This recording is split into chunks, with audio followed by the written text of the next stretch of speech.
ako mag-introduce ng sarili ko. Siguro naman kilala niyo na po ako, no? Parang regular na ako dito. Parang kumbaga sa talk show. Every ano. Pag may lakad lagi ni Pastor Bong. Okay. Tayo po tayong lahat. Buksan po natin ang ating mga Biblia sa Numbers. Medyo Old Testament naman tayo ngayon. Numbers chapter 22, verse 19 hanggang 22.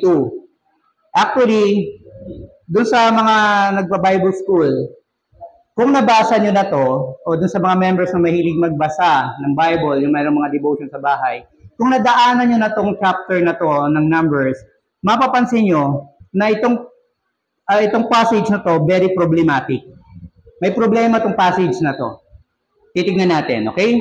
Numbers chapter 22, verses 19 hanggang 22. Nandiyan na po kayo? Okay, sabayan nyo na lang po ako ng inyong mga mata kasi magkakaiba po yata ng version ng dala natin. Ano? Verse 19 sabi nyo, "Now therefore I pray you, tarry ye also here this night, that I may now know what the Lord will say unto me more." 20, "And God came unto Balaam at night, and said unto him, If the men come to call thee, rise up and go with them. But ye have the word which I say unto thee, that shalt thou do." 21, "And Balaam rose up in the morning, and saddled his ass, and went with the princess of Moab." 22, "And God's anger was kindled, because he went, and the angel of the Lord stood in the way for an adversary against him. Now he was riding upon his ass, and his two servants were with him." Tayo po manalangin. Ama naming banal, gusto mo Panginoon sa lahat. Panginoon, maraming salamat sa opportunity na bigay mo sa amin upang mag-aral, magbulay-bulay na yung salita. Dalangin namin ang presensya ng Banal Espiritu na siyang mauna sa amin upang aming maunawaan ang higit ng kalima ng ibang mga salita. Ingatan mo rin at hawakan ang mga damdamin at puso, Panginoon, na makikinig sa iyo upang sa Panginoon Diyos, sa kanilang pag-uwi ay madala nila, Panginoon, ang iyo pong paalala sa kanila. Maraming salamat po. Araw mo to, mga tao mo to, at salita mo ang aming pag-aaralan, naway maluwalhati ka.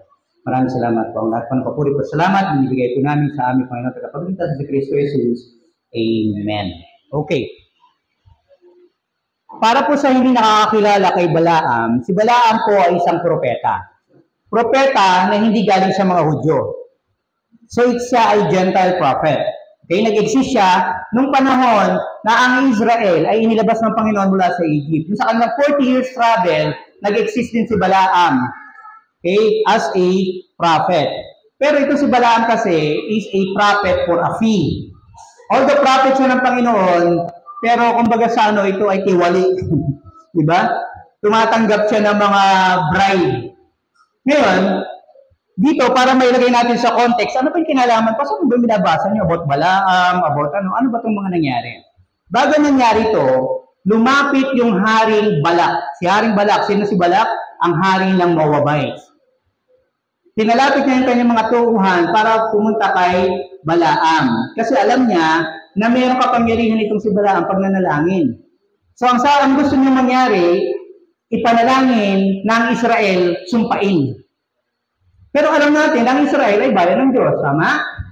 So, ano ibig sabihin? Gusto nito ni Balak, si King Balak, na ipanalangin niya ang pagkatalo ng Israel. Bakit? Kasi pag tinignan niyo sa verse 6, tignan niyo din sa mga Bible ninyo. Sa verse 6, dito din sa same chapter, ang sabi dito, "Came now therefore I pray thee, curse me these people, for they are too mighty." Natatakot sila laban sa Israel.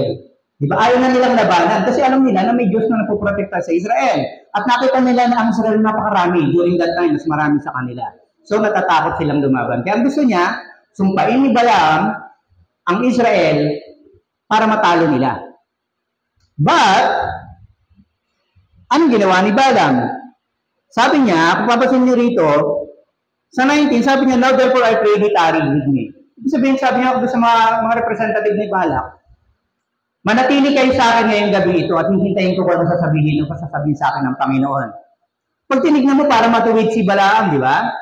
Kasi pag tinignan niyo, umakyat kayo ng isang verse, sa 18, ang sabi doon, binride ni Balak si Balaam. "Lahat ng laman ng bahay ko na silver, bibigay ko sa iyo." Pero sabi sa 18, makikita niyo rito, may mga taong ganito na parang matuwid. Tingnan niyo, sabi sa 18 dito, sabi ni Balaam, doon sa mga tauhan ni Balak, kahit ibigay pa ng Panginoon niya sa akin ang kanyang mga ginto at mga silver.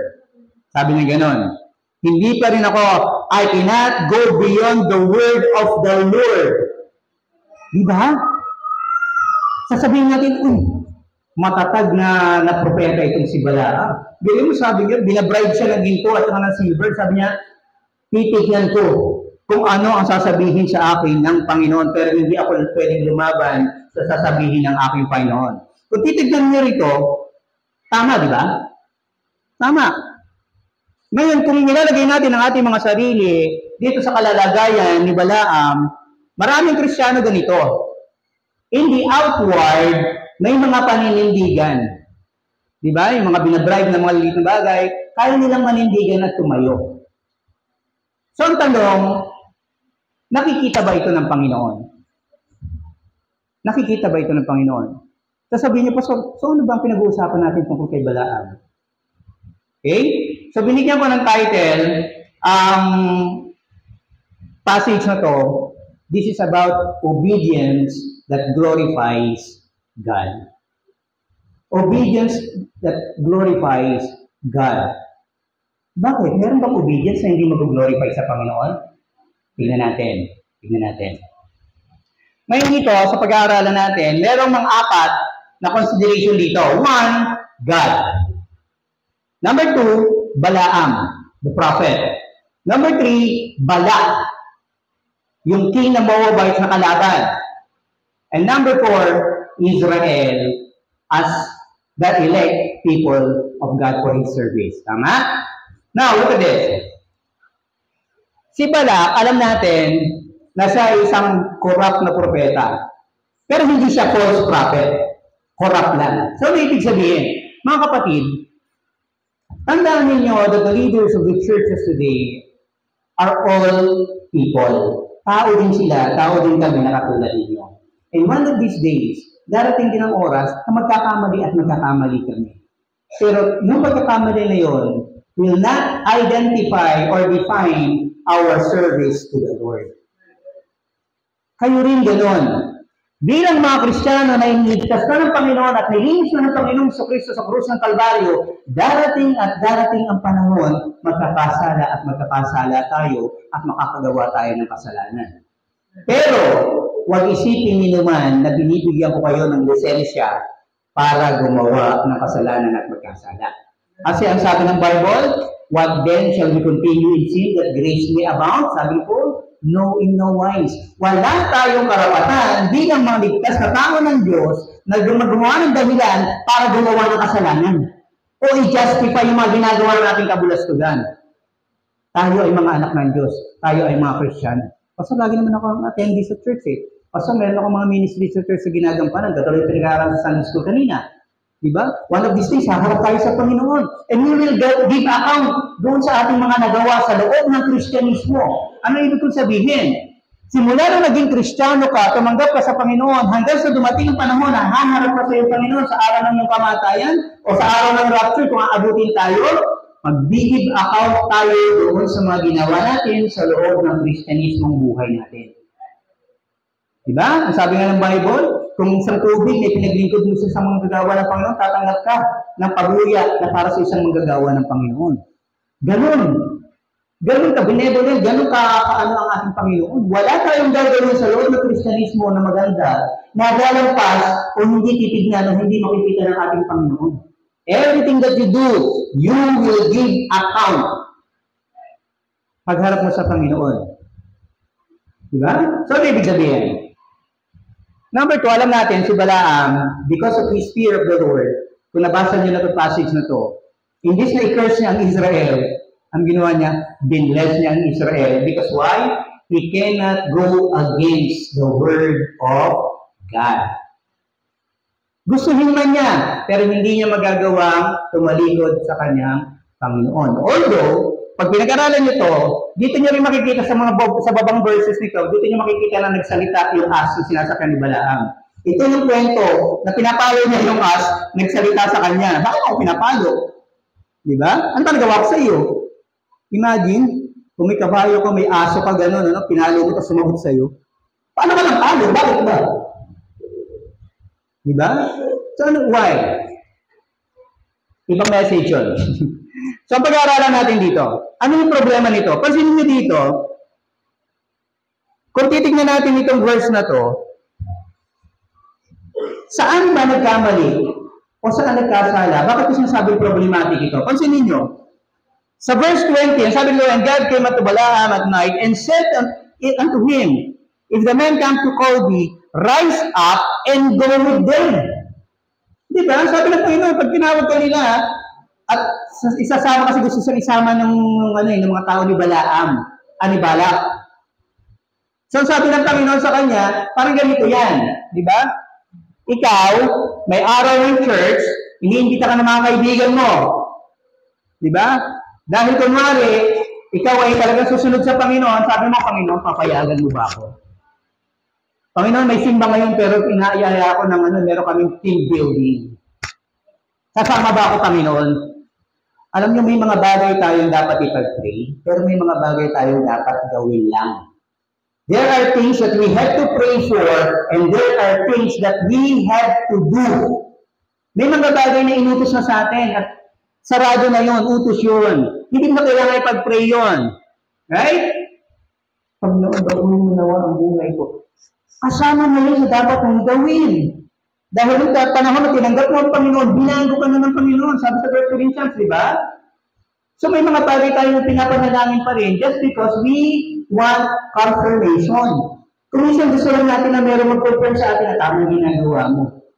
Kahit alam naman natin kung tama o mali ginagawa natin. Tama? Pero dito, pansinin nyo, ang sabi ni Balaam, dahil alam niya na ang hinihingi sa kanya ng kalaban ng Israel, isumpahan mo sila. Bayan ng Diyos yun. Lingkod ka ng Diyos. Susumpahin mo yung bayan ng Diyos.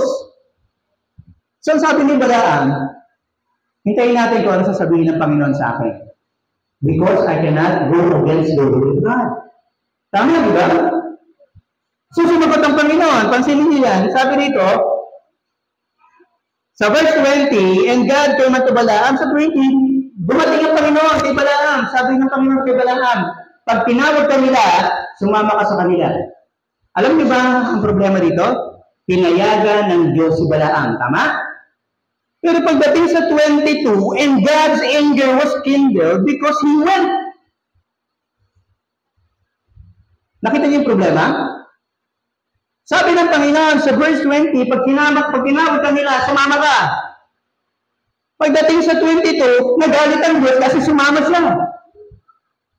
Ngayon, kung meron mga nag-aaral dito na sasabihin sa inyo, tika nila may contradiction ng Bible. Wala po. Walang contradiction ng Bible at sa panahong ito, hindi niyo makikita ang problema na to kung ang gamit yung version ay hindi King James. Why? Kasi merong ino-omit kapag tinatranslate. Kapag ang isang libro kailangan maging edition, kailangan mong magbago ng 10% na content ng libro na yon. Ang King James, hindi siya pinaregister, hindi siya pinapatent, hindi siya kinuhaan ng rights. Bakit? Para ma-produce siya as is. Ngayon, yung NIV, yung American Standard, at yung kapag mga version ng Bible, kahit kung ginagamit yung Tagalog, makikita niyo mamaya, wala itong mga salitang ito. Kasi kailangan nilang baguhin yung 10% na content ng Bible para maging version nila. Diba? Kasi bakit? Kapag kinopya nila ito ng word for word, letter for letter, tapos pinilagyan nila ng bagong title ng Bible nila, NIV, King James II, o King James III, King James IV, kailangan nilang magbayad. Bakit? Kasi makakasuhan sila na plagiarism. So, kailangan nilang magbago. So, ito, hindi nyo makikita yung problema nito kung ibang version ang gamit ninyo. Why? Kasi may inunit na salita. Kaya sasabihin nila, kita mo na, ang Diyos nyo, paiba-iba ng isip, pinayagan, pumunta, nagalit. Kasi pag tingnan niyo sa 20, sabi ito, and God's anger was kindled. Nag-apoy, nagliyak ang galit ng Panginoon. Parang tao yan, di ba? Pag nagalit ka sa isang tao, tapos may naggatong, di ba? Yung okay ka na papatawarin mo na. Papatawarin mo na yung tao nagkasala sa'yo, tapos biglang lumapit sa'yo. Uy, alam mo ba? Ang sabi niya, alam mo naman na yun eh. Sinabi na niya, di ba? Alam mo na yun. Kaya may naggatong. Anong mangyayari sa galit mo? Di ba nagliliyab? Hindi siya magpapatawad ka na, lalo ka nagalit. Dito, gano'n na nangyari. And God's anger was in there. Galit ang Panginoon sa kanila. Kasi kalaban sila ng bayan ng Diyos at pinahirapan nila ang bayan ng Diyos. Itong si Balaam, gano'n din. Isa sa propeta ng Diyos, pero nagalit ang Panginoon sa kanya. So, naibig sabihin, Christians, listen. Hindi kung Kristiyano ka na, hindi na magagalit ang Panginoon sa iyo. Ang pagkakaiba ng galit, nung tayo ay nasa kasalanan pa, nung tayo ay hindi pa tinutubos, ang galit ng Diyos ay patungo sa impyerno tayo. Pero ngayon tayo ay mga anak na, tinatrato tayo ng Diyos na anak. At bawat pagkakamali natin sa Kristyanismo, nagagalit ang Diyos. So wag natin isipin na kahit sino man, ligtas na ako, okay lang. No. Bakit? Magagalit at magagalit ang Panginoon kung yung ginagawa mo ay labag sa bagong nature na ibinigay niya sa iyo. Why? Because we all act in our nature. Yung mga tao sa labas, nagbumura sila, binumura nila ang Biblia, pinupuli nila ang Biblia, pinakita pa ako sa mga TikTok at saka Facebook. Pinagmamalaki pa nila, binubuhay nila ng ganyan. Diba? Sinisipan nila yung Bible, ginagawa nila parang football. Tayo ba magagalit sa kanila? No, maawa tayo sa kanila. Why? Because they are acting on their nature, the fallen nature of man. Isang tao na walang kaligtasan at walang pagkakilala sa Diyos. Kaya nila ginagawa yung ganun. Anong gagawin natin? Kailangan tayong maawa sa kanila at ihayag natin ang salita ng Panginoon sa kanila. Bakit? Para yung new nature, sa John 3:3, mabuhay sa kanila at kilalanin nila at kilalanin nila ang Panginoon. Then, they will have a new nature na kailangan nilang mag-respond. Diba? Kapag isang bata nagmumura at early age, ano gagawin mo? Nag-a-act sila on their nature, on their fallen nature. At baka nakita rin nila sa iyo. That's why they're acting that way. Kasi wala sila makikita pagpapalagi sa iyo eh. So, anong nature ang gagawin nila? Kung ano yung nature na nasa kanila which is sinful and fallen and going to hell. See? Dito si Balak, tao ng Diyos, propeta ng Diyos. And yet, God's anger was kindled. Umapoy ang galit ng Diyos kay Balak. Now, ano ibig sabihin mga kapatid? Kung tayo ay tao ng Diyos, natutuwa ba ang Diyos sa atin? O at this moment nagagalit siya sa atin? Hindi ka mapupunta sa impyerno, yes. But the anger of God is in you. Ano sabi sa Psalms 119? Blessed are the people who follow the law of the Lord. Blessed are those people who love the Lord. So, ano ibig sabihin? If God is being glorified, the blessings will open for you. Pero kung hindi siya nag-glorify, at mabuksan ang pintuan ng biyaya sa iyo. Diba? Yung anak mo na di ba rebelde? Puro kabalbala ng pinagagawa, puro adults sa inuutos mo. Tapos binigyan mo ng regalo. Hindi ba? Dati gusto ko ng bagong cellphone. Inutusan mo maghugas ng pinggan, ayaw maghugas. Labahan mo mga damit niya, ayaw. Tapos bibigyan i-reward mo. Di ba? Tapos tayo sa Diyos, pinagalit natin ng Panginoon, and we expect reward. Ano pinibigay natin sa mga batang matigas-ulo? Ano binibigay natin? Palo. Tigas-ulo eh. Di ba? Grounded. Bawal lumabas sa kwarto. Bawal mag-cellphone. Bawal manood ng TV. Hanggat hindi mo natututunan yung mali na ginawa mo. Tama? You do not reward yung mga maling ginagawa ng kapwa natin tao, mga anak natin. Is gano'n din ang Panginoon. Diba, dami natin hinihingi, dami natin prayers, and yet we are doing the opposite of what God's command is. Pero tingnan niyo to. Sasabihin niyo, Pastor, sinunod naman ni Balak, di ba? Umagri naman ang Panginoon, sumama siya, di ba? Pero bakit nagalit ang Panginoon? Pansinin niyo to. Tignan niyo yung mga Bible niyo, yung hindi King James ang Bible. Dito sa verse 20. Ang sabi dito, and God came unto Balaam that night and said unto him, ang nasa Biblia nyo, ang sabi doon, rise up and go with them. Tumayo ka at sumama ka sa kanila. Gumising ka at sumama ka sa kanila. Yun ang nasa Bible nyo. Pero kung King James ang Bible nyo, ang pagkatapos ng sinabi doon, said unto him, may kasunod pa, if the men come to call thee. Kung tinawag ka nila, sumama ka. Pero pansinin nyo dito, pagdating sa 21, nung marinig na Balaam ang sinabi ng Panginoon, and Balaam rose up in the morning. Gumising si Balaam ng maagang maaga. Tumayo siya, nilipit niya lahat ng gamit niya, at sumama siya doon sa mga naghihikayat sa kanya. Whereas, ang instruction is, they call you. Ano ibig sabihin? Kaya nagalit ang Panginoon kay Balaam kasi partial ang kanyang obedience. So ano ibig sabihin? Sa Christianismo, unacceptable yung partial obedience. Alam niyo yung salita natin, maunawaan naman ako ng Diyos eh. Diba? Hindi dapat karinig sa mga Kristiyano yun. Kasi hindi ako makapunta, maunawaan naman ako ng Diyos. Yes! Mauunawaan ka ng Diyos. Pero the question is, nalulugod ba ang Diyos doon sa sinasabi mo at ginagawa mo? You see? Dito, sumunod naman sa Balaam. Pero partially. Bakit? Kasi yung puso na yun ang gustong gawin eh. Partial obedience. Sabi ko na sa mga ako eh. Pero nakalimutan niya yung instruction. Nakalimutan niya. Pansinin niyo rito.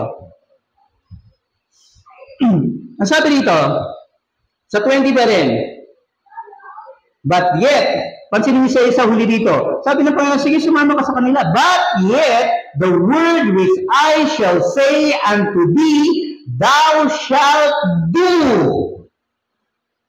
Sige, sumama ka sa kanila, pero yung sinasabi ko sa iyo, yun ang gawin mo. Hebrews 10:25. Ang dami pinagagawa sa atin ng Panginoon. Di ba? Not forsaking the assembling of ourselves together. Ang maunawaan naman ako ng Panginoon, next week na ako magsisimba. I'm sorry, may masasagasaan ako ha. Alam niyo ba sa trabaho, beating the time tayo, di ba? Kasi ayaw natin mali. Kahit merong 15 minutes grace period, tama? Papasok ka sa trabaho, sa school, sa business engagement. Lahat yan, pag sinabing 7, ang usapan, ang pinakang natin, target time natin, 7, 6:30, nandun na tayo sa area, di ba? Kasi bakit? Kasi gusto natin may close yung deal. Gusto natin, pagpasok natin, makita na on time tayo sa trabaho, yes? Bakit sa church? Hindi tayo ganun. Is our God less? Doon sa mga trabaho natin, sa mga engagement natin. Diba? Ay, okay lang yun. Maunawaan ako. Tanghali naman nag-i-start ang ministry ang gawain eh. Late naman sila eh. Kung late sila, huwag ka maging late. Set an example. Ikaw ang mauna. Ikaw ang mauna. Why? Kasi pantang huli, mahihiya sila sa iyo. Ang problema sa Pilipinas, baliktad eh. Diba? Kung sino yung late, siya pa yung may sorry pero this is the word of God.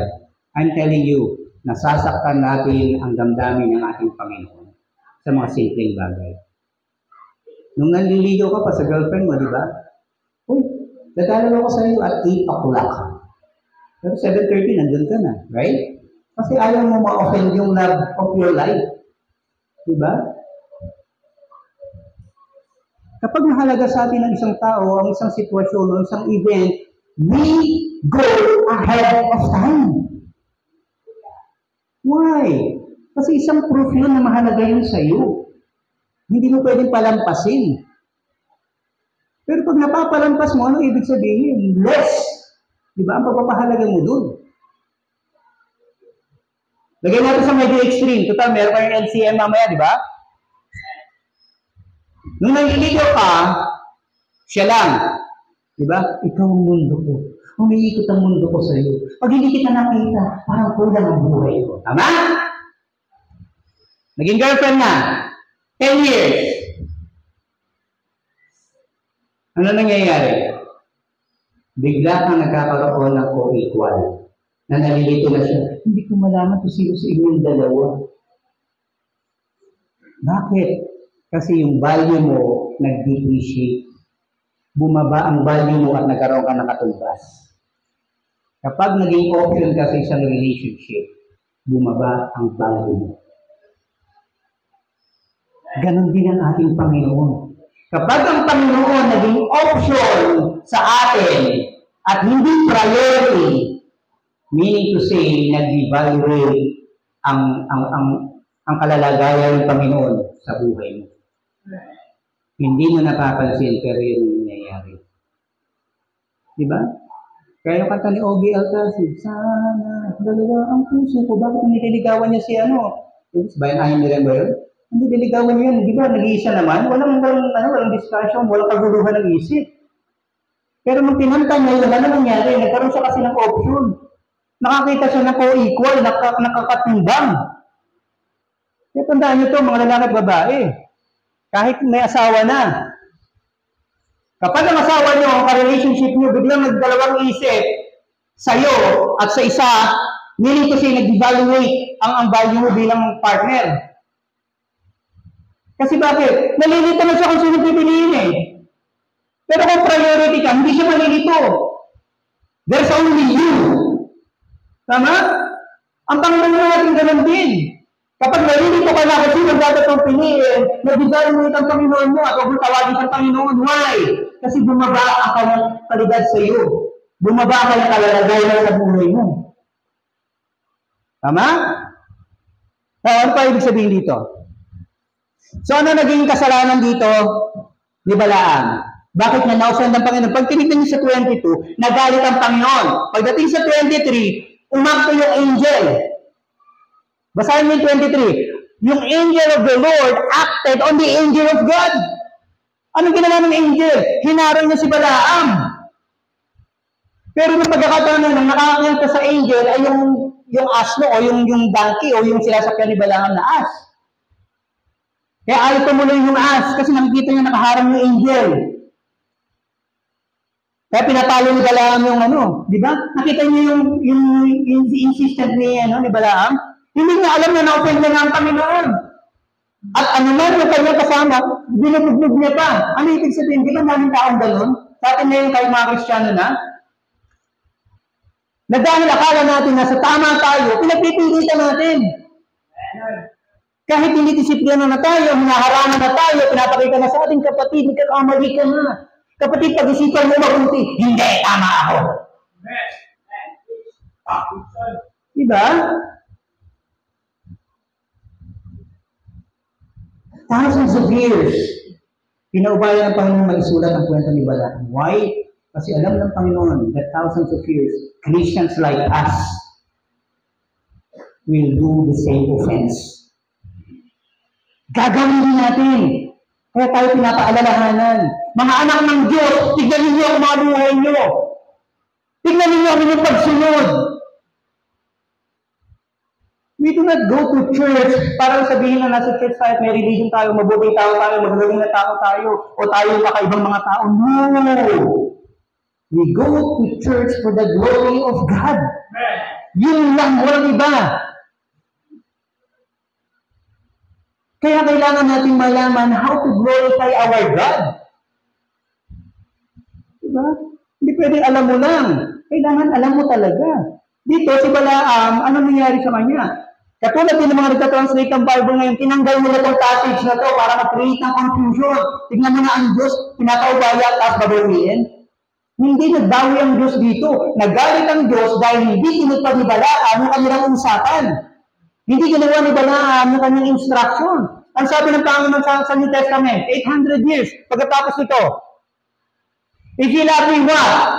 John, keep my commandments. Alam niyo ba na sinimplified ng Panginoon sa Kristo ang Ten Commandments? Sino nakakaalam? Anong ginawa ng Panginoon?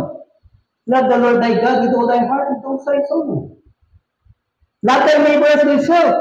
Sa dalawang utos na to, sabi ko nakalagay na lahat ng 10 utos. Why? Pansinin nyo, kung mahal mo ang kapwa mo dahil nakatulong pagmamahal mo sa sarili mo, gagawin mo siya masama? Sisirahan mo ba siya?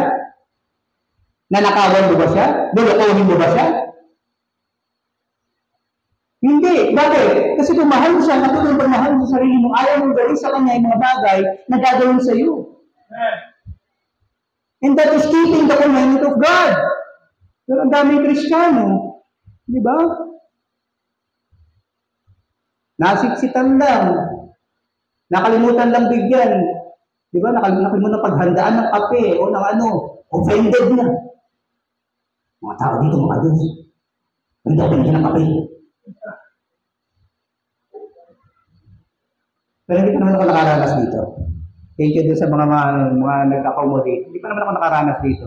Kasi pagbaba ko pa lang ng motor, pasal kape ka na. Di ba? So, ano ibig sabihin? Ito yan.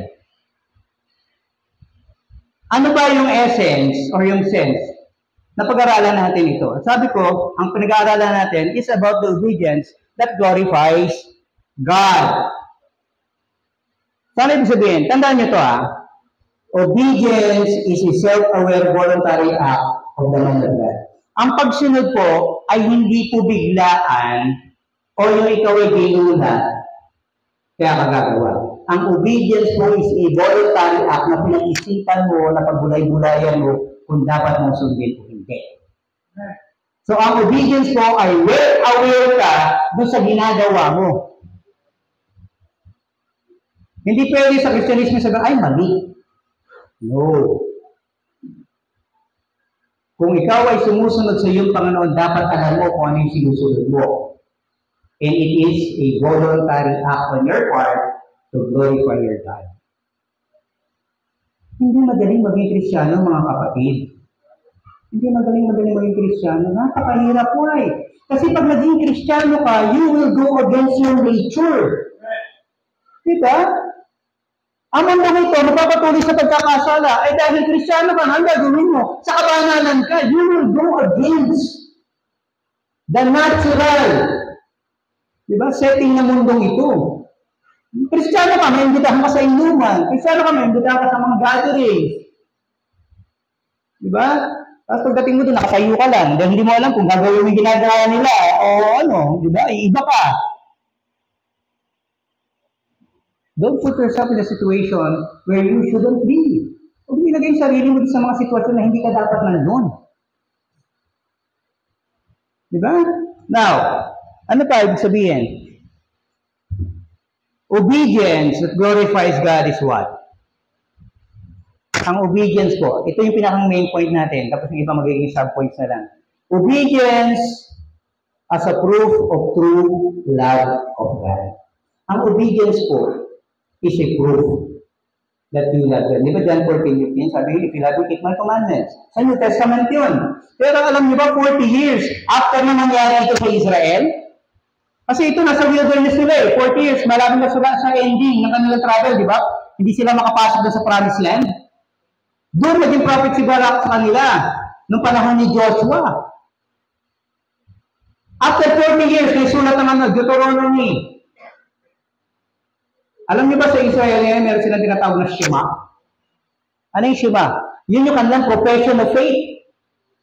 Deuteronomy, tingnan niyo, kung gusto niyo makita. Deuteronomy 11.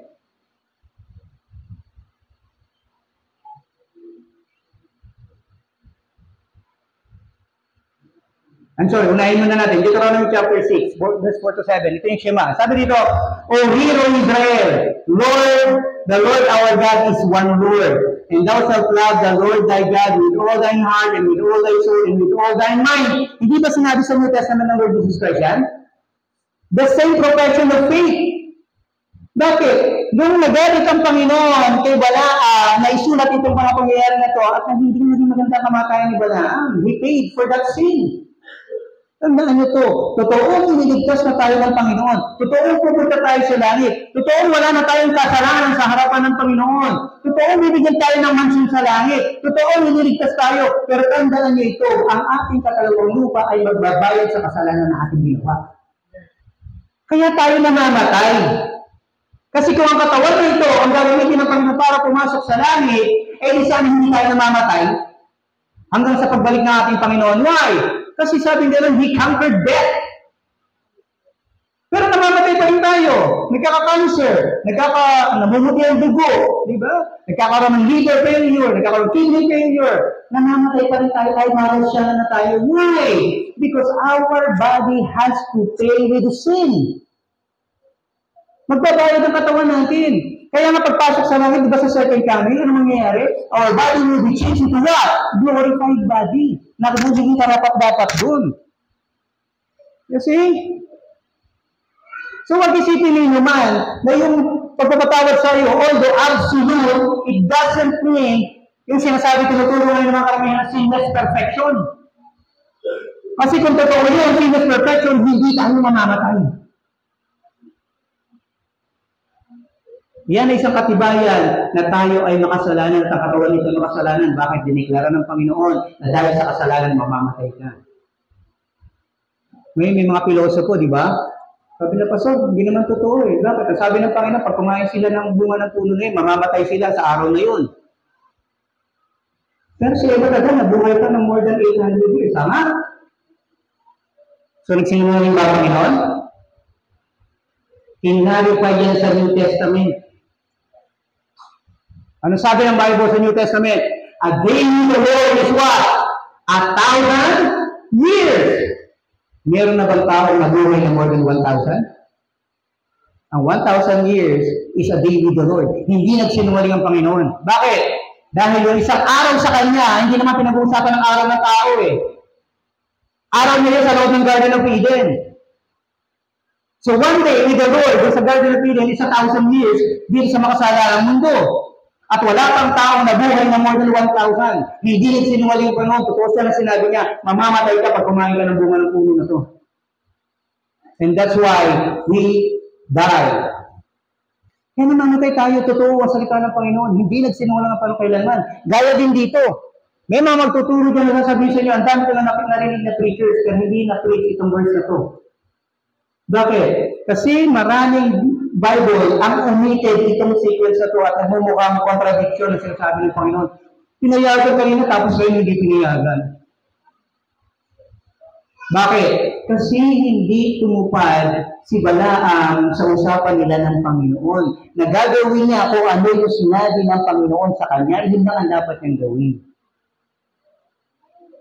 Inunit niya yung sinabi, if they call you, yun yung symbol, yun yung sign. Sabi ng Panginoon, pumapayag ako kung. Di ba? Parang katulad din ng mga anak natin. Pupunta sa party. Di ba? Pupunta sa ano may gagawin. Ang sasabihin mo, papayagan kita, pero tapusin mo muna yung gawain mo dito sa bahay. Tama? Ganun din yung kay Balaam.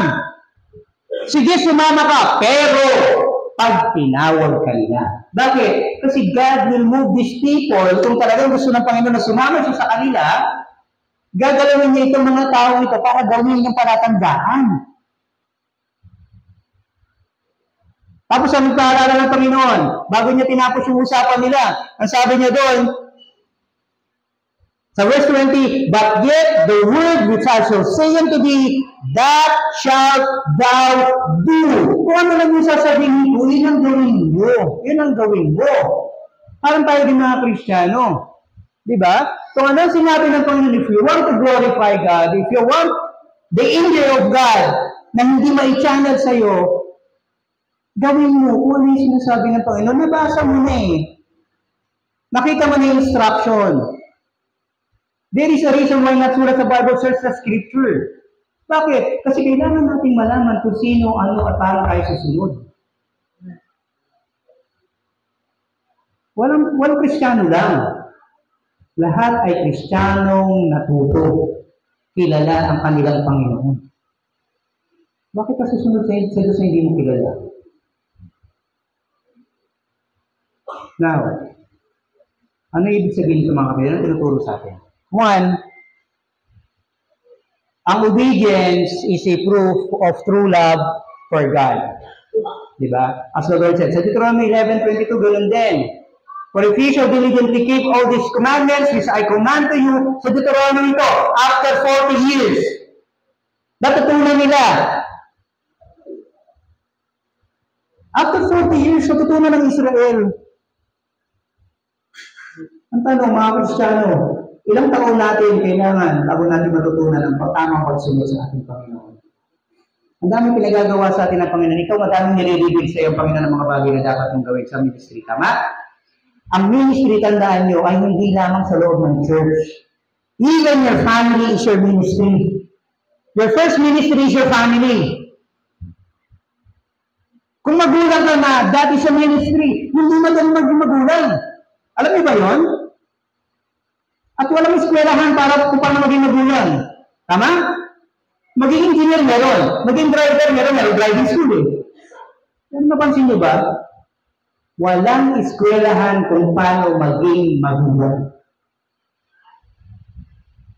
Only the Bible teaches how to be a parent, how to be a child, how to be a husband, how to be a wife. So kung Kristiyano ka, dapat alam mo yan. Gusto mo maglingkod sa Panginoon, sabi ng Bible, must be a husband of one wife. Hindi sinabi one wife dito, one wife doon, one wife doon sa kabila. Di ba? Clear ang Bible, must be a husband of one wife. Ano pa yung two? Must have a good report of his family. Kristiyano ka, nangangaral ka, nag-share ka ng gospel, tapos yung pamilya mo maggulo. Your family is your ministry. It starts there. Ngayon kapag naging matino ka ng magulang, matino ka ng anak, matino ka ng asawa, mag-i-spread yan, papalaki ang ministry mo hanggang sa loob ng church. Alam niyo ba mga Kristiyano, dala-dala natin ang apelyido ng Panginoon? At kapag dala-dala mo ang apelyido ng Panginoon, bawat gawin mo, nakabulustugan, will reflect in the name na dala-dala mo. Diba? Kasi yung mga bata, diba? Ano itong anak ito? Parang hindi naturuan ng tama. Di ba hinahanap ng magulang? Eh pag Kristiyano ka, sino hinahanap? Di ba Kristiyano to? Kung sa pilgrimage. Dala-dala mo ang apelyido ng Panginoon. So ano ibig sabihin? Dapat nating gampanan ang sinasabi ng Panginoon by the word. Kung ano sinabi ng Panginoon, yun. Huwag magbawas, huwag magdagdag. Paalala na rin yan, di ba? Sabi ng Bible, walang pwede magdagdag o magbawas sa mga hulang ito. Bakit? Kasi isadagdag at ibabawas din sa kanila ng Panginoon. Dadagdag sa parusa nila, ibabawas sa kanilang, kung Kristiyano sila, ibabawas sa kanilang magiging pabuya sa harapan ng Panginoon. You see? Now look at this. Ang obedience mo is only as deep as your love. Alam niyo ba yan? Ang pagsunod mo ay kasing lalim lamang at kasing tibay lamang ng pagmamahal mo. Lalo mo kamahal ang Panginoon. Ganun mo paninindigan ang pagsunod. May mga pagsunod kasi na sumusunod dahil puwersahan. Kailangan. Diba? Hindi kita pag-aaralin pag hindi ka sumunod sa akin. So aral ka. Ay nakatapos mag-aral. Diba? Sumunod ka na sa akin, bibigay ko sa inyo ito. Ay nabigay mo na. Natanggap niya na yung susunod pa ba siya sa'yo? Kasi persahan. Pero if obedience is out of love and a fruit of love, iba yun. Bakit? Kasi it sacrifices your own self. Bakit ka nagiging tapat sa asawa mo? Hindi dahil takot ka sa kanya, kundi dahil mahal mo siya. Diba? Bakit maraming lalaki ang tawag ay Andy? Diba? Yung mga nagpalit ng pangalan, Andy. Bakit?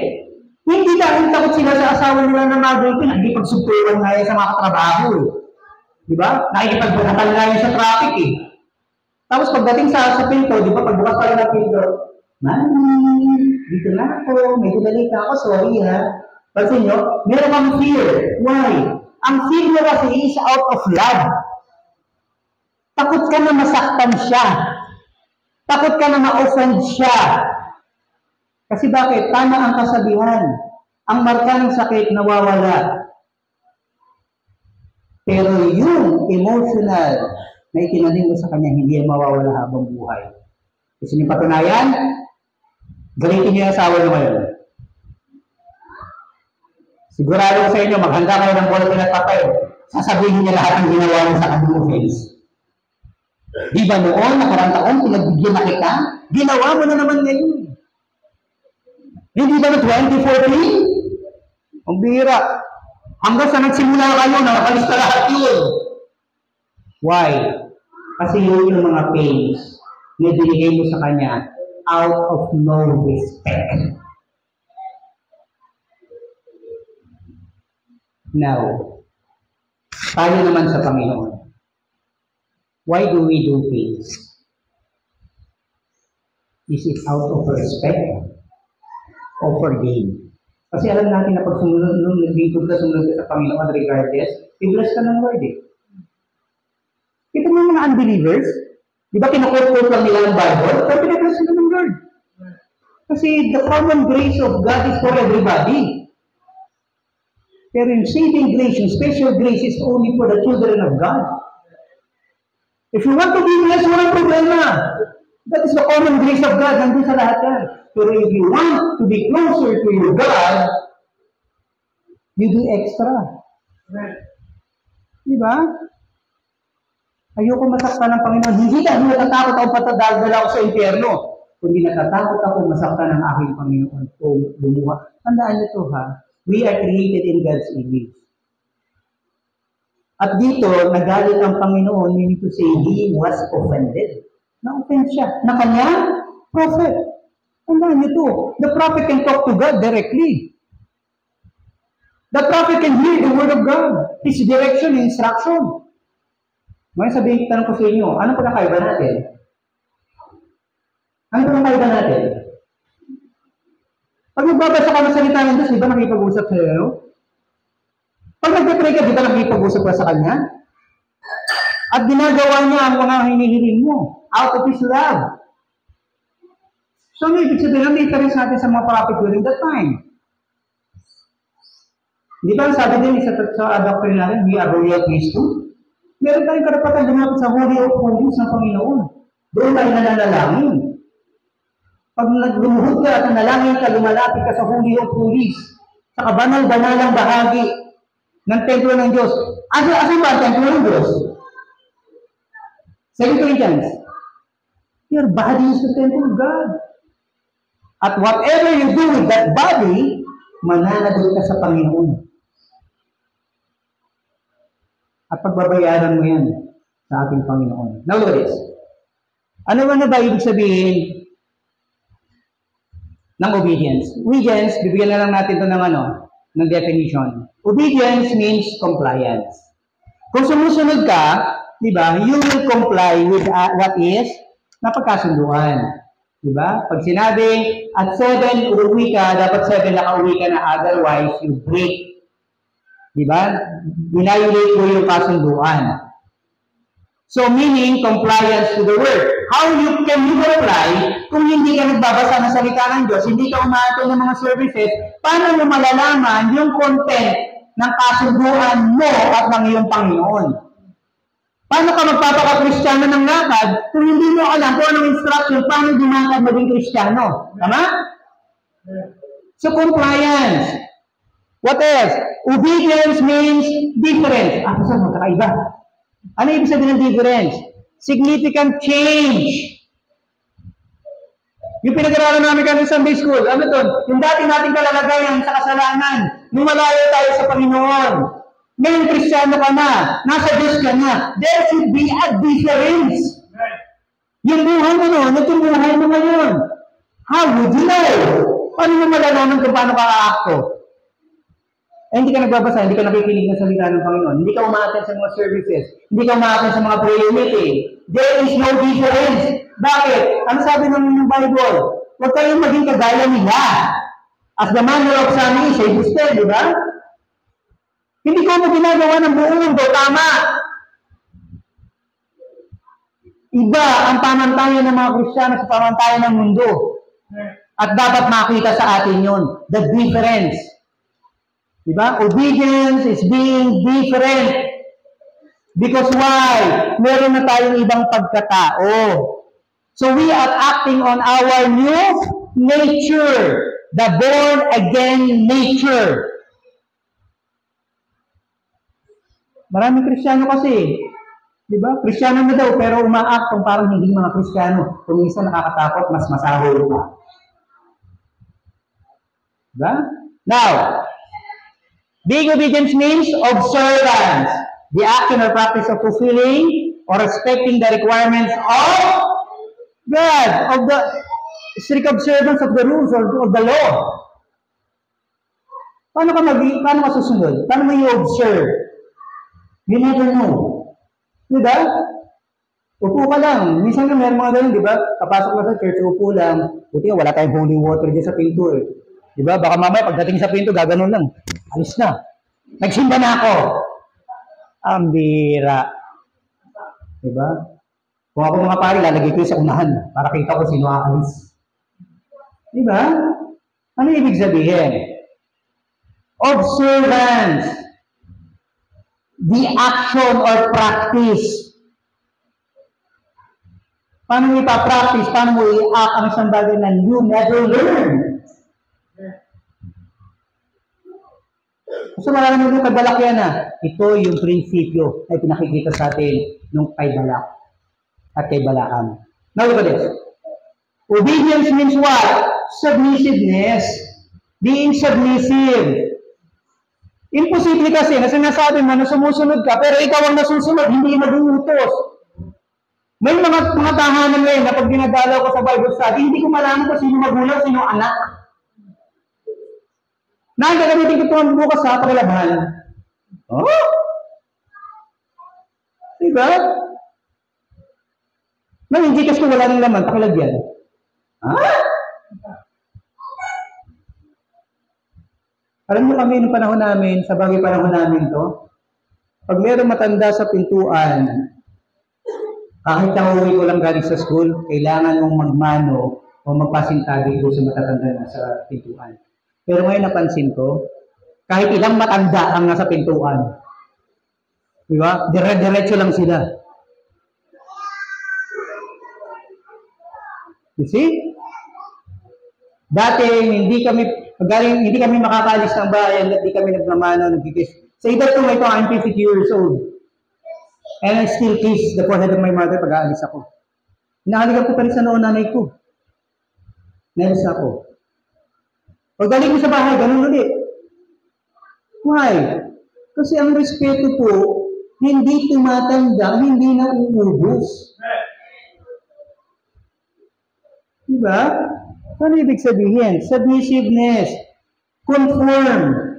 Magpasakop ka doon sa binigay na parameters of how obedience is supposed to be. Sumunod ka doon sa Panginoon mo nagpapatupad sa iyo. Huwag ang Panginoon mo pasusunod sa iyo. Maunawaan naman ako ng Diyos. Huwag natin gamitin yung sana nang marinig kailanman sa mga churches yung gano'n. Mauunawaan naman ako ng Diyos. Alam naman ng Diyos ang kapasidad ko. Yes.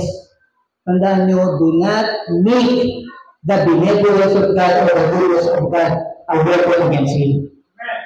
Huwag nyo gamitin yung kabutihan ng Panginoon sa inyo para takpan siya. Di ba sabi mo, Panginoon, mahal mo kami?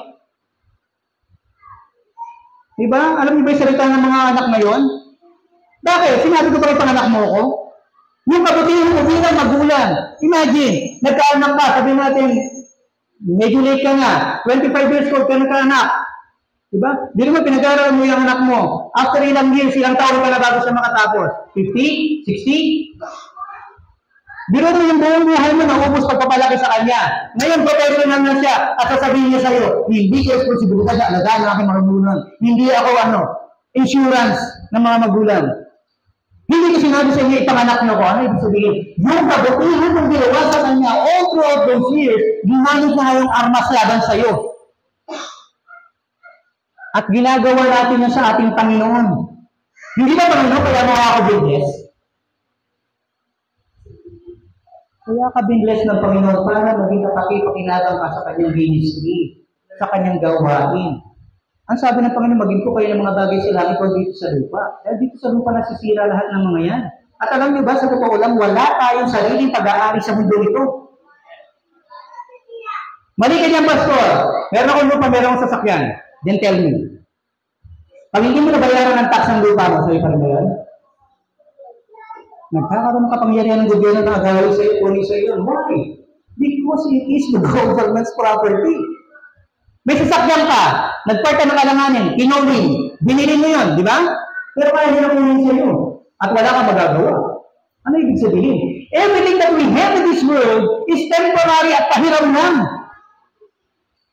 Pero ang pinapaham ko sa atin ng Panginoon, walang hanggang buhay, walang hanggang kasama niya, walang hanggang mansion, walang hanggang langit.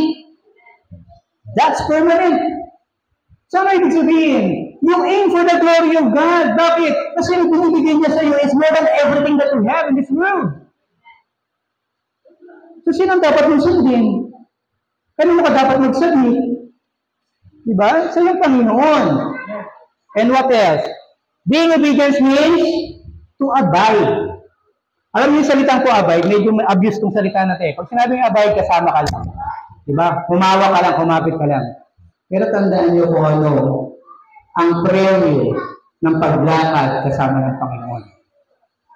Ano sabi ng Bible? Enoch walked with God. Ano nangyari kay Enoch? He never saw death. Elijah walked with God. Abraham walked with God. Moses, ano nangyari sa kanila? They never see death. Sabi nila si Moses namatay. Pero hindi nakita yung corpse ni Moses eh. Diba? Ano ibig sabihin? When you walk with God, hindi ka pababayaan ng iyong Panginoon hanggang sa kamatayan. That is the meaning of being, to abide. Yung makasama ka ng Panginoon, hand-in-hand, hawak ka ng Panginoon, lumalakad. Diba? Ang nakakatakot kasi maraming Kristiyano ngayon, hindi na nakakasalubong ang demonyo eh. Ano ibig sabihin, ba hindi mo nakakasalubong ang demonyo? Ha? Kasama mo, kahawak mo na siya. So you abide with the devil. Diba? Hindi mo nakakasalubong eh. Nasaan siya? Tabi mo. You abide with the Lord. That means obedience. Ano pa? Tatapusin na natin. Ano ibig sabihin dito? Pansinin niyo dito. Partial obedience is still disobedience. Whatever the Lord said or instruct us, that we should do. Ang sabi dito, ang naging solution nito, the problem is partial ng pag-obey ni Balaam. Kaya nagamit ang Panginoon sa kanya. Pero anong ibig sabihin? Ang sabi nito, ang pinakang solution is, but ye, the word is associated to thee, do. Kung ano lang yung sinabi ng Panginoon, dun lang tayo. Alam niyo ba, yan ang dahilan kung bakit tayo nag-aaral ng ating mga doctrines. Yan din ang dahilan kung bakit tayo nag-aaral, nagpo-preaching, diba? Nag-Bible study, nag-devotion. Why? Because we want to know more about our God. Because we want to know more about the God we love. Ang obedience sa gusto ng Panginoon is the product of love. Yung deepness ng iyong obedience is the measure of your love to your God. Ganun po yun. Alam niyo, kung tutusin, hindi ko maunawaan to kung hindi ako dumaan. Alam niyo kung ano nangyari sa akin, di ba? Nakikita niyo ako ngumingiti, nakikipagbiruan, nakikipagano. Pero pag nag-iisa na lang ako, umiyak na rin ako. Why? Ang sabi ng mga kaibigan ko, mga pastor, sila Pastor Bo, alam mo kapatid, ang lalim ng lungkot ay kasing lalim ng iyong pagmamahal. Masakit mawala ang isang minamahal sa mahabang panahon kasi ganun kalalim yung pagmamahal mo sa kanya. Pero kung yung pagmamahal mo o yung grief mo natapos ka na maiksing panahon, ibig sabihin ganun kababaw ang pagmamahal mo sa kanya. So ganun din sa ating Panginoon. Gano'n kalalim yung pagmamahal natin sa Panginoon para sumunod tayo sa Kanya. Gano'n kamahal natin ng Panginoon para basahin natin ang Kanyang mga salita at word for word ay sundin natin ang Kanyang mga panukala. Diba?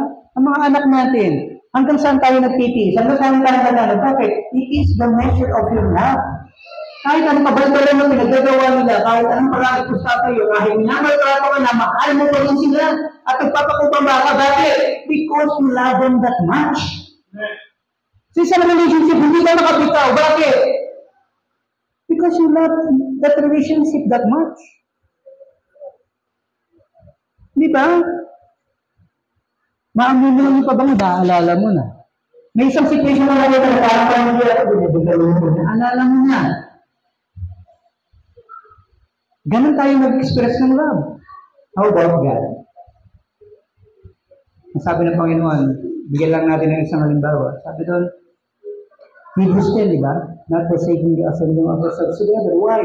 Because that is the time na nakikipag-liig sa iyo ng Panginoon. Sa panahon na pumupunta ka sa church, God is speaking to you. And by the way you pray, you're speaking to Him. That is the relationship na binibuild natin sa ating Panginoon. Alam niyo yung mga magulang natin, di ba, at the age, kung matanda ka na, professional na lahat ng anak mo, may mga pamilya na, di ba? Sino ang naiiwan sa ancestral house? Sabi nila, bunso, di ba? Eh, nag-asawa na rin si bunso. Sino naiiwan? Si nanay, si tatay. Eh, natagibod si tatay. Si nanay na lang. Ano ang hinahangad ng isang nanay na mag-isa na lang sa buhay? O kahit sabihin na natin, buhay pa si tatay, dalawa sila. Alam mo, nag-uusap ang mga tatanda. Ang sabi nila, tanda na ba ako? Parang matatanda lang sinasabi ko. Ang usap ng matatanda ganito, nag-umpisa tayong dalawa, matatapos pala tayong dalawa pa rin. Alam niyo ba totoo yan? Why? Kasi yung mga anak ay walang ganong kalalim na pagmamahal sa mga magulang na hindi nilang, kumbaga may mga dapat maisip nila, ay kamusta kaya si nanay? Diba? Valentine's Day, may regalo kay wife, may regalo kay girlfriend, ay si nanay. Diba? Pag na may birthday, nakita sa Facebook, yung katrabaho, pupunta, nakalimutan birthday ni tatay, ni nanay. Pero mahal nila yan. The measure of your concern is the measure of your love. Kaya yung mga babae, huwag kayong magagalit ng mga lalaki. Kung nagtatampo sila sa inyo na hindi nyo naalala ang kanilang mga birthdays. Bakit? Kasi doon nila nag-measure kung talagang mahalaga sila sa inyo. Diba? Ganun din ang ating Panginoon. Sa araw ng Panginoon, huwag kayong magagalit kung magagalit sa inyo ang Panginoon. Na hindi kayo nakikita sa church. Why? Because that's how much you love. That's supposed to be the expression of your love to your God. Di ba sa may internet naman, nakikita ko na yun, no, sabi ng Panginoon, thousands of years ago, ipinasulat sa atin, not forsaking. Why? Kasi hindi lang naman yung panonood mo, pagkikinig mo ang mahalaga, yung presence mo with all the brethren. Diba? Ngayon pa lang, di mo tagalan yung katabi mo, pagdating sa langit, kasama mo yan habang panahon eternal. Diba? Nagjajagin ka, makakasalog mo, mukha mo naman yun. Bakit? What we do here is a practice kung ano magiging posisyon natin sa langit. Tama? So, ano ibig sabihin? Let me close this dito sa binasa natin. Dito, ang pinakang verse natin is yung 22. Sabi rin, and God's anger was kindled because He went. Tandaan nyo kung bakit nagalit ang Panginoon dito. So, alam nyo na. Pag binasa nyo to, matanim sa isip natin kung bakit nagalit ang Panginoon. Because the obedience of Balaam is partial. Ang sabi dito, because he went, and the angel of the Lord stood in the way for, tingnan ito, adversary. Itinuring, nakaaway ng angel, si Balaam, although he is a prophet. Adversary. Ang Diyos ni Balaam at ang Diyos ng anghel isa, pero itinuring nakaaway ng anghel si Balaam. Bakit? Because he disobeyed the word of God. Ang disobedience, hindi lamang yung mga ginagawa natin, yung pagtalikod natin sa ating Panginoon every time, sa panahon ng pananambahan, na-o-offend ang ating Panginoon at nasasaktan siya. So, ano ibig sabihin? Yun yung ating mga shortcomings. Tama? Ay, ibig sabihin lang. So, ako din ang pipray. Ako rin ba mag-pray? Okay. Tayo po'y manalangin. Ama namin banal, Diyos na makapangyarihan sa lahat, Panginoon, maraming salamat po sa pakipag-usap mo sa mga tao sa araw na ito. O Diyos, ang tao ay hindi nagbabago simula na unang panahon ng sa iyo. Kung kami man, Panginoon, sa mga oras na ito, hindi namin maipakita ang aming pag-ibig sa iyo, o Diyos, ipagpatawad mo sa amin. Kung ang aming po mga pagsunod ay nagiging partial, ipagpatawad mo sa amin. Kung kami man ay hindi nagiging tapat sa mga ministeryo na binibigay mo sa amin, Panginoon, ipagpatawad mo sa amin. Panginoon, narito ang mga tao mo, ang iglesia nito, na yung kinausap sa araw na ito. Kung nangusap ka sa kanilang mga damdamin, dalangin namin, Panginoon, nakilusin sila para magluhod, para mag-surrender ng kanilang pong mga buhay, ng kanilang kahinaan, ng kanilang pong hindi lubusang pagsunod. Bagaman ito ay alam namin o hindi, o Diyos, ipagpatawad mo sa amin. At gawin mo nawa kaming karapat-dapat, Panginoon, na maging lingkod mo at maging anak mo. O Diyos, dalangin mo namin na nawa, may bahagi din namin ito doon sa mga kapatiran namin na wala sa dakong ito sa pag-aaral. Dalangin namin, Panginoon, na sinaman ay makita nila na kailangan din nilang patunayan ng kanilang pag-ibig at pagmamahal sa iyo sa pamamagitan ng kanilang lubusang pagsunod sa iyong mga salita. Pilusin mo ang damdamin ng puso ng bawat isa upang mag-aral ng higit na malalim, Panginoon, upang makilala ka namin ng higit sa pagkakilala namin sa iyo ngayon. O Diyos, kaawaan mo kami. Kaawaan mo ang iyong mga tao sa lugar na ito. Kaawaan mo ang iglesia nito. Tulungan mo kami, Panginoon, na pasayahin ka at hindi ang gamitin ka. Maraming salamat po. Ang lahat po ng papuri, pasasalamat, ay binibigay po namin lahat sa inyo sa dakilang pangalan po ng aming Panginoon, tagapagligtas sa si Kristo Jesus. Amen.